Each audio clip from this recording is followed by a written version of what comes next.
नमस्कार, मैं कमलेश कबीर आपका एक बार फिर स्वागत करता हूं इस नए एपिसोड में।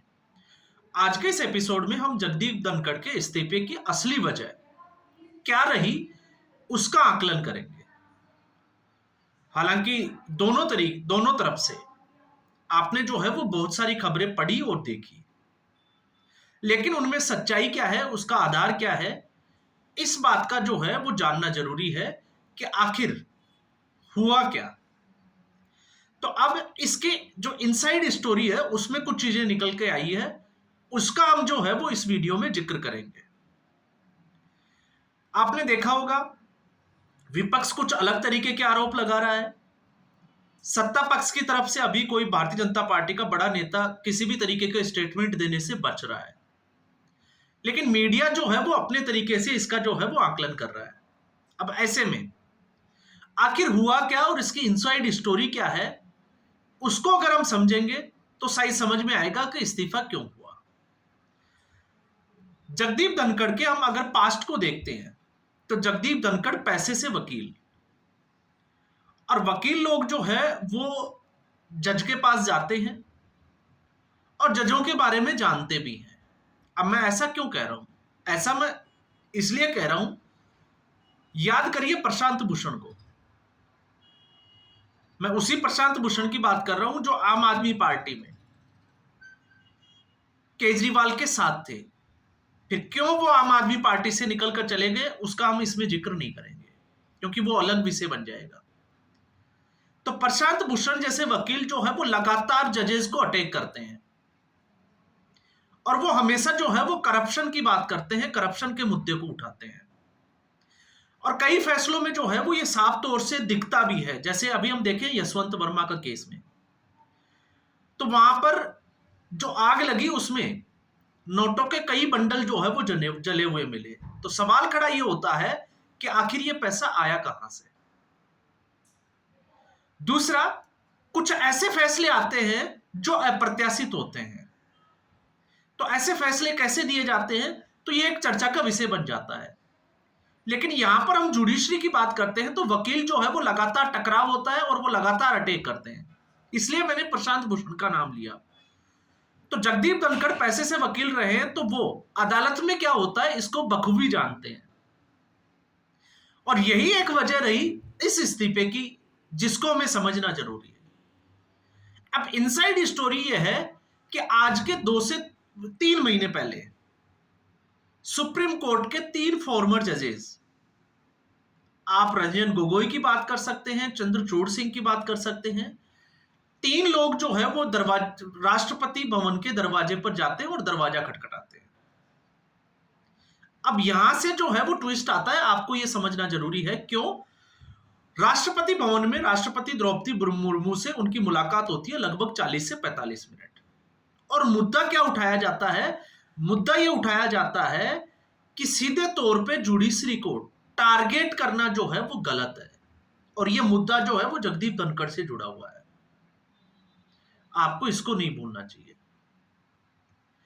उसके बाद में ये जो पूरी जो बात है उसको अवगत कराया जाता है प्रधानमंत्री से। तो प्रधानमंत्री की बात जब हम करते हैं नरेंद्र मोदी की, तो नरेंद्र मोदी को ये 2 से 3 महीने पहले से ही जो है वो ये पूरा मामला संज्ञान में था। तो ये राष्ट्रपति से मिलने के बाद में ये लोग जाते हैं प्रधानमंत्री के पास मिलने के लिए, उसके 20 से 25 दिन के बाद में।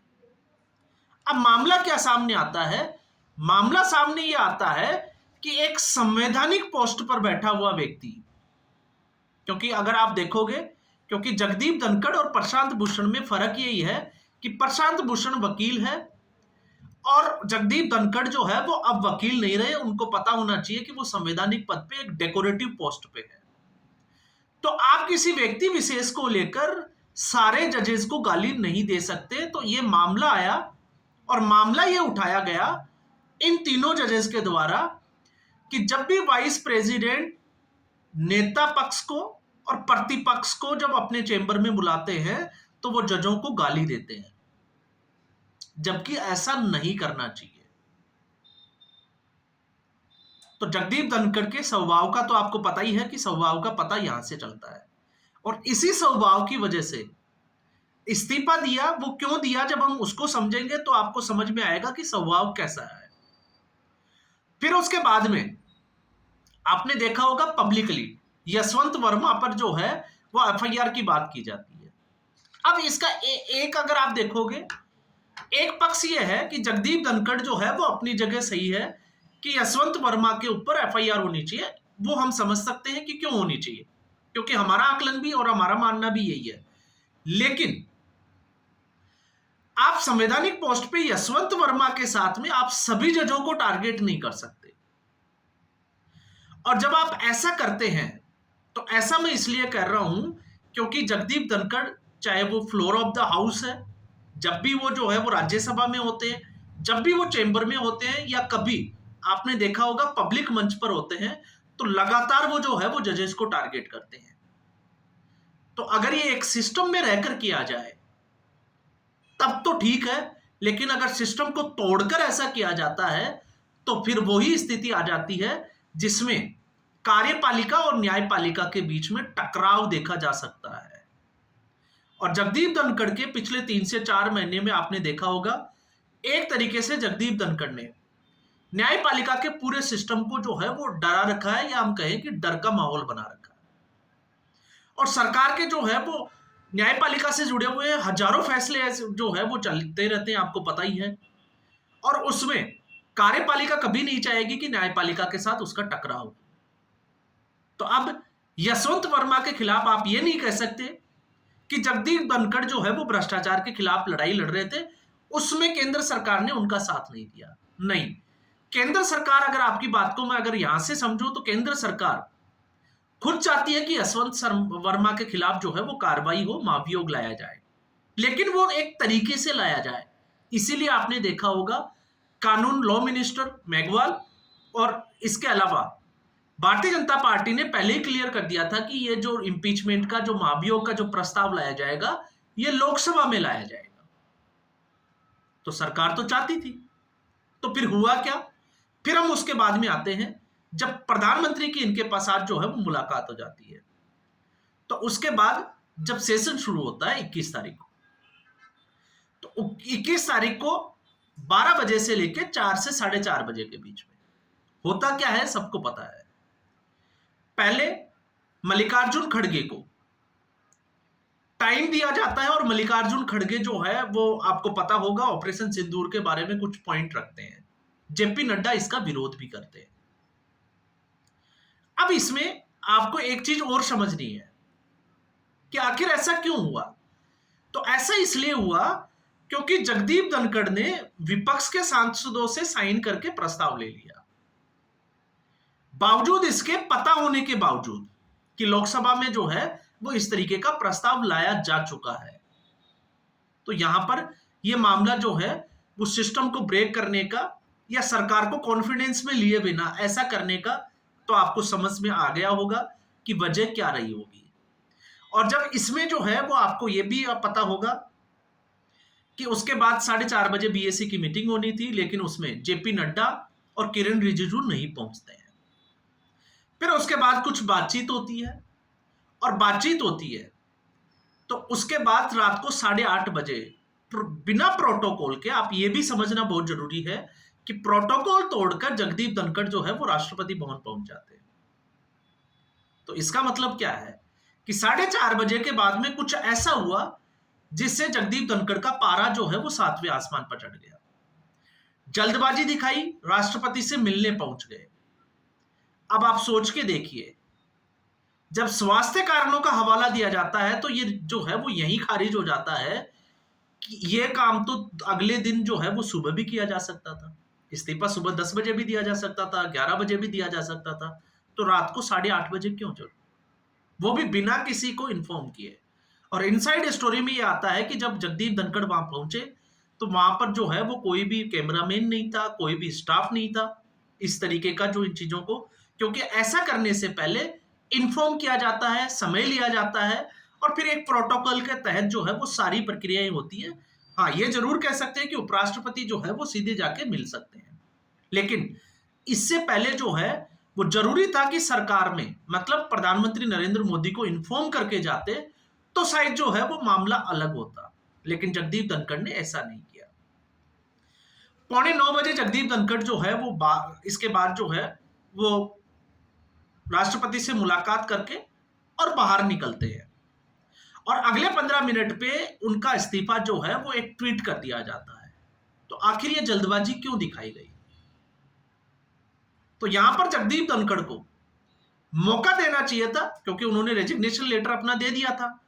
तो सरकार को सोचने का मौका देना चाहिए था कि राष्ट्रपति जो है वो प्रधानमंत्री से बात करे और फिर उसके बाद जो है वो समस्या का हल निकाला जाए। और यहीं से जो है ये मामला सारा गड़बड़ हो गया। अब इसके कुछ और भी पहलू जो है वो हमें देखने चाहिए। ऐसी स्थिति में जब संसद का सत्र चल रहा है, इस सत्र के बीच में जब उपराष्ट्रपति को यह पता है कि प्रधानमंत्री विदेश दौरे पे जाने वाले हैं, उसके बावजूद रियल एस्टेट के डेवलपर्स का जो है वो एक प्रोग्राम होता है जयपुर में, और उसमें सीधे तौर पे जो है वो जयपुर दौरे का एक पूरा प्रस्ताव जो है वो तैयार कर लिया जाता है उपराष्ट्रपति के, जो कि नहीं करना चाहिए था। दूसरे दिन सुबह जो है वो 11 बजे सेशन चलना है राज्यसभा का, और उससे पहले रात को इस तरीके का घटनाक्रम, और वो भी जो है वो 23 में आ गया। अब आप ये कह सकते हैं कि सरकार जो है वो मनाने की कोशिश करनी चाहिए थी। यहां पर हम जो है वो एक ये लॉजिक दे सकते हैं, लेकिन मुझे लगता है कि जगदीप धनखड़ ने ट्वीट करके जो है ऐसा मौका ही नहीं दिया, क्योंकि बात जो है वो पब्लिक डोमेन में आ चुकी थी। अगर ये मामला पब्लिक डोमेन में नहीं आता तो शायद जो है वो इसका हल निकाला जाता कि अगले दिन जो है वो उपराष्ट्रपति राज्यसभा में होते। लेकिन इस बीच अगर आप देखोगे तो घटनाक्रम, क्योंकि मैंने पिछले भी एक वीडियो में बताया था कि जगदीप धनखड़ का जो स्वभाव है वो इस तरीके से है कि वो अपने संवैधानिक पद को भूलकर, आप देखोगे शिवराज सिंह चौहान के साथ वो एक कार्यक्रम में शिरकत करते हैं और कृषि मंत्री के सामने जिस तरीके से वो केंद्र सरकार को जो है वो फटकार लगाते हैं। लेकिन इसके अलावा खबर यह भी है कि 15 से 20 दिन पहले शिवराज सिंह को वो जो है वो बुलाते हैं और शिवराज सिंह को जो है वो डांटते हैं, कॉटन प्राइस को लेके, व्हीट प्राइस और इन चीजों को लेकर। तो आप सोचकर देखिए, एक संवैधानिक पद पर बैठा हुआ एक देश के कृषि मंत्री को जो है वो इस तरीके से डांट रहा है, और फिर ये कह देना कि सरकार को बता देना, मोदी को बता देना। अब इसमें एक चीज जो है वो समझने वाली ये है कि वो अपनी बात जो है वो चिट्ठी के जरिए एक पूरे सिस्टम के थ्रू भी तो रख सकते थे, लेकिन उन्होंने जो है वो ऐसा करने का प्रयास नहीं किया। तो ये सारा जो घटनाक्रम है वो ये दिखाता है कि जगदीप धनखड़ के गुस्से में लिया गया फैसला था, और ये सब फैसले के पीछे जुडिशरी जजों का जो है वो वकीलों के साथ जो टकराव चलता है, ये इसकी पराकाष्ठा थी, और ये अंतिम दौर में जो है वो पहुंच चुकी थी। तो सरकार ने, क्योंकि कुछ लोगों की गलतफहमी ये है कि नरेंद्र मोदी शायद कमजोर हो गए हैं, क्योंकि इस बार उनकी पूरी मेजोरिटी लोकसभा में नहीं है, एनडीए की सरकार है।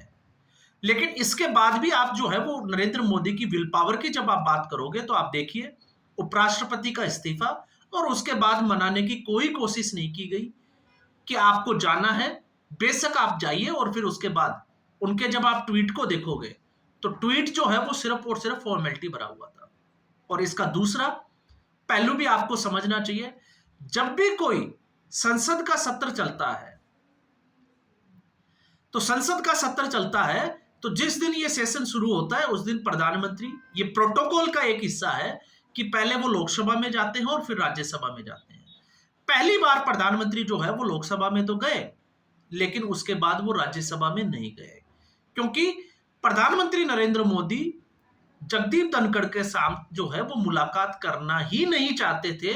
तो इससे भी आप अंदाजा लगा सकते हैं कि पिछले कुछ दिनों से, लगभग 2 से 2.5 महीने से जो है वो प्रधानमंत्री और जगदीप धनखड़ की आपस में बातचीत नहीं चल रही थी, और उसके पीछे था जजों को जो है वो टारगेट करना। और यही एक वजह थी कि शेखर यादव को भी जो है उनके खिलाफ भी जो महाभियोग का प्रस्ताव था विपक्ष का, उसको भी स्वीकार कर लिया था जगदीप धनखड़ को, जबकि ऐसा नहीं करना चाहिए था। क्योंकि वो मामला भ्रष्टाचार से जुड़ा हुआ नहीं था। वो एक उनकी जो है वो पब्लिक में अगर आप देखोगे तो उनका एक पर्सनली जो है वो ओपिनियन था, वीएचपी के एक कार्यक्रम में, अदालत में दिया हुआ कोई जो है वो स्टेटमेंट या कोई भाषण नहीं था। तो यहां पर चीजों को अगर आप समझोगे तो आपको समझ में आएगा कि वास्तविकता जो है वो इस इस्तीफे की क्या है। इसके अलावा कोई अगर आप इसको जाट समुदाय से जोड़कर देखता है और विपक्ष जो है वो अब सराकों पे बिठा रहा है, तो वो जो है वो सारे के सारे जो है वो मिथ्या और मनगढ़ंत जो है वो एक नैरेटिव तैयार करने की कोशिश की जा रही है, जो एक प्रोपेगेंडा का पार्ट है। और जहां जगदीप धनखड़ की बात आती है, तो इससे पहले एक वीडियो में भी हम जो है वो पूरे तरीके से इसके ऊपर चर्चा कर चुके हैं। तो आज के एपिसोड में फिलहाल इतना ही। उम्मीद करूंगा वीडियो एपिसोड आपको पसंद आया होगा। वीडियो को लाइक करें, शेयर करें, चैनल जरूर सब्सक्राइब करें। धन्यवाद।